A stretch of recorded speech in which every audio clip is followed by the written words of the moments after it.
नमस्कार, माझे नाव नंदिनी शिवाजीराव गळकाड आहे. मी आता 5वी वर्गात शिकत आहे. माझ्या शाळेचे नाव आहे जिल्हा परिषद प्राथमिक शाळा. मी जे पुस्तक वाचले आहे त्या पुस्तकाचे नाव आहे आम्ही चोर पकडले आणि त्याचे लेखक आहेत मीना घाटे. एके दिवशी रात्री एका मुलीला तिची आई म्हणाली, अभ्यास झाल्यानंतर तुझा घराची कडी नीट लावून घे. मुलगी म्हणाली, बर आई. पुन्हा तिने थोड्या वेळ विचार केला आणि आईला उठवलं आणि म्हणाली, आई तू कधीच मला असं म्हणली नाहीस, आजच का म्हणालीस? तिची आई म्हणली, गावात खूप चोर सुटलेत. मुलगी घाबरली. ती म्हणली, बर. मग तिचा अभ्यास झाला आणि तिने दरवाजाची कडी फिट्ट लावून घेतली आणि तिला झोपची ना गेली. मग ती असंच जागी राहिली आणि मग तिला एक सावली दिसली.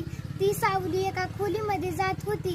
तिने त्या सावलीकडे बघितलं आणि ती त्या